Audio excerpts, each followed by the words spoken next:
Hi everyone, and welcome to another lecture for week 2 in the class CS 1501 Tools of the Trade.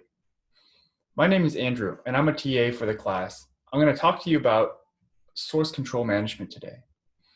So for today's agenda, we'll be going over what source control management is, or SCM, the different types of it, and then introduce Git and GitHub.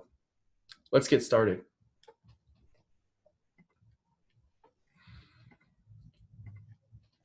So, as we know, computer science and software engineering can be a collaborative environment where individuals can build projects together. This leads us to the problem statement. How can I track and manage changes to my code? The answer to this can be found through source control management. So this leads us to what exactly this word means. Source control is a practice of tracking and managing changes to code, and there are many reasons for why practically all developers use this in the industry.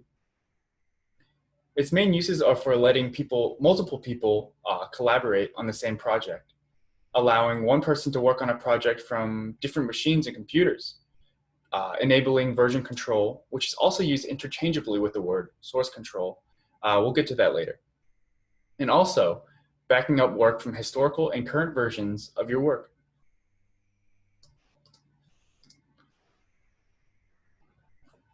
So here are some source control management definitions that are just relevant to the field. A repository can be thought of as a folder for your project. It contains all of your project's files and stores each file's revision history. You can also discuss and manage your project's work within the repository. A working copy, on the other hand, is your current view of the contents of the project. This could be, a code file you're working on, or any media or markdown file that exists in the project. Version control is a system that records changes to a file or multiple files over time so that you can refer back to a specific version later. This can be extremely helpful if you need to track the progress you made individually or with your group. Revisit previous working versions because the one you're currently working on doesn't seem to work, or just to look back on admiring how far you've come in your project.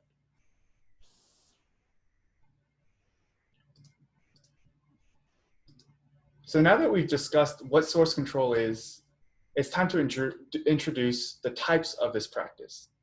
There are multiple implementations of source control out there, and they can be generalized into two different categories: centralized and distributed.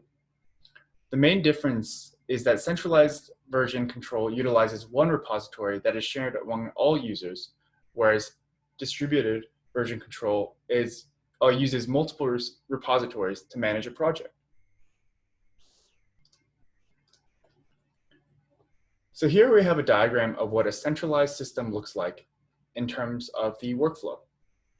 So as you can see, each user gets their own working copy, but there's only one central repository. When you want to commit your code, your work is uploaded for your coworkers to see. When you update your code, you're able to see the changes that your coworkers have updated themselves. And you can see from the 3 working copies here, you can have as many working copies as you do workstations or collaborators, and they can all work on the same project together. So now here's what a distributed source control management system looks like. You can see how it has one more node than the centralized one does. This is because each user gets their own working copy and repository, which they can use to communicate with a central server repo. So for a distributed system, you must commit and then push your changes for other users to see them. You must also pull and then update from the central repository in order to see the changes other people have made. I just want to make a note too that these repositories that each individual workstations contain are all local, and so in order to push it up to the server or where other people can see it, you must follow these push and pull arrows.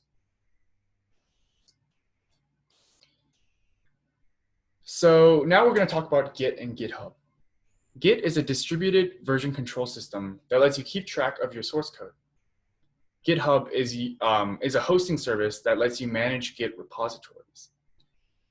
So you can manage your repo through the Git command line tool, or you can log on to github.com and access the web-based graphical interface. So let's talk about what's next.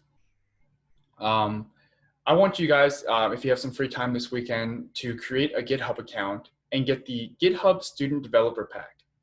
And so to create a GitHub account, all you have to do is go on to github.com and type sign up. And so the GitHub Student Developer Pack is GitHub's way of giving students some extra features and abilities that you usually have to pay for, but they give them to students for free. So if you look it up, the GitHub Student Developer Pack, you can apply for that grant, and then you'll probably get it with your UVA or UVA-wise email address. So we're going to be learning more about Git and GitHub and how it integrates into whatever project you're making. We're going to be using the GitHub command line tool. We're going to be using the GitHub website, and also we'll be using the Git VS Code extension. Thanks for listening in, and I hope you guys all have a great day. Thank you.